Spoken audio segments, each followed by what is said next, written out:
Hello and welcome to a Smurpy video, and I am a very happy camper today because I have the Sandman book 1. Now, I haven't read, to my shame, the whole thing from beginning to end, and this year I thought, bear in mind when I read it, it was probably between 2008 2009. A great guy at work called Tom used to share his books with me, but I never got to finish them because I can't remember whether, I think he left before I did the job that I did. So I was always wanting to finish this off because I absolutely love this brilliant, well written, intriguing character and story by Neil Gaiman, with such artists such as Sam Keefe, Mike Dragenberg,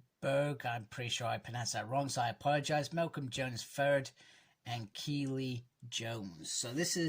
So I went, so probably about a month or so ago, I was looking for how I could read this, and obviously the best way to read the Sandman, if I'm being honest, I would have loved to have read this via hardbacks or the omnibuses. Now, unfortunately, I clearly missed the boat in terms of they recently had some collector editions, probably released last year. So I just missed the boat on them. And then during my crazed search, I discovered on Forbidden Planet that they had these 4 volumes coming out in quite quick succession. I think 2 this month, and then I think another 2 in May. So I thought, you know what? Well, I just grab them, read them, move on. It also says a Netflix series. I didn't even know that, so I may have to check out Netflix later. So on the back, it says, from the award-winning writer of American Gods and Coraline, Sandman is one of the most popular, critically acclaimed graphic novels of all time.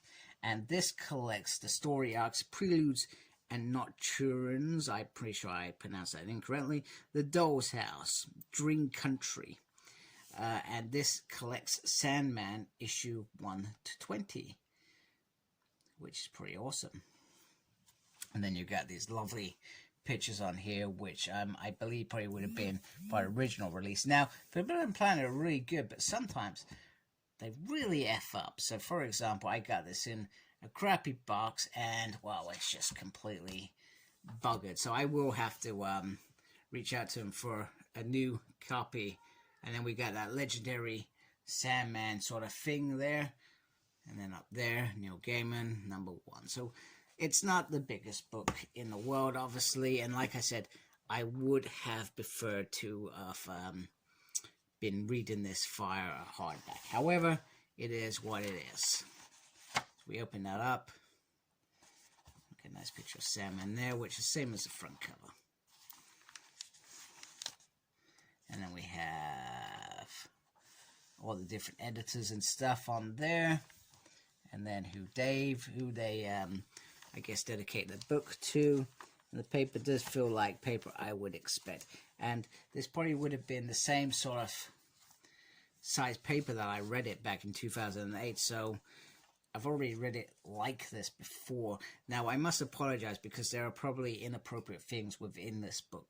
So I'm hoping that I don't show something inappropriate. And you gotta remember, this wasn't made for kids. This was made for adults. It has some crazy stuff in it, if I remember correctly, and that's what makes it such a solid book. So I recommend that this is not for anybody under the age of 13 at the very least. I wouldn't allow my 13-year-old to read this, to be honest with you. But that's just me, in my opinion. What parents do, how they raise their kids, entirely up to them. But it's such dark. And when I talk about artwork that I really enjoy, and it's usually artwork from the 70s or the 80s, it's this sort of artwork that I always refer to because it's so damn creepy. Sandman is the creepiest character going, but in some ways he's also, in my mind, sort of like the good guy. At the same time, it's really bizarre. If I remember, he's lost his, I remember correctly, does he lose his powers and he's trying to get them all back?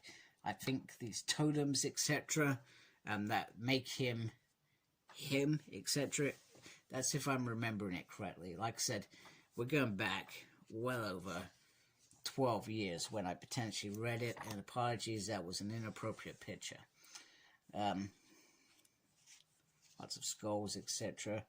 You know, crazy stuff like that. You got, I don't even know what that's about. I can't even remember.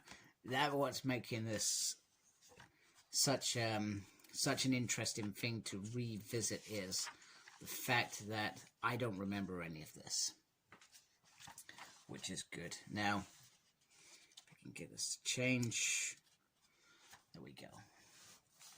So it's literally telling you what the books are. So this is book 1 to 20. Book number 2 is 21 to 37. Book number 3 is 38 to 56.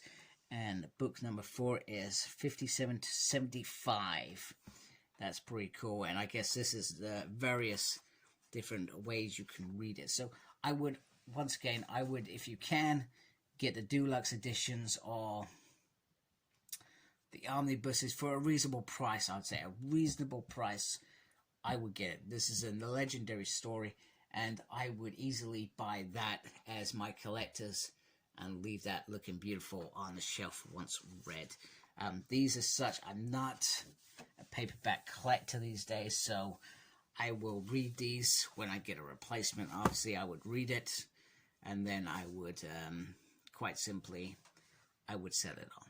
That's how I would operate with this book. However, glad I have Sandman. So there was something, so I don't generally read DC, but when I do read DC, it's because it's something I know that is special. So for example, this Watchmen is another thing that I've read because it is special. Something that I thoroughly enjoyed, and it's like very similar to this. It's a messed up story. So for all those DC fans, if you've got any thoughts on any other things that are probably similar to this in Watchmen that I would enjoy, happy to listen and happy to have a look out and check out some of those things. But other than that, generally this is not for me. So anyway, I hope you liked my video. I'd really appreciate if you did. Support my channel by subscribing. Make sure you look after yourself, very important, and embrace geekiness. Take care, folks. Goodbye.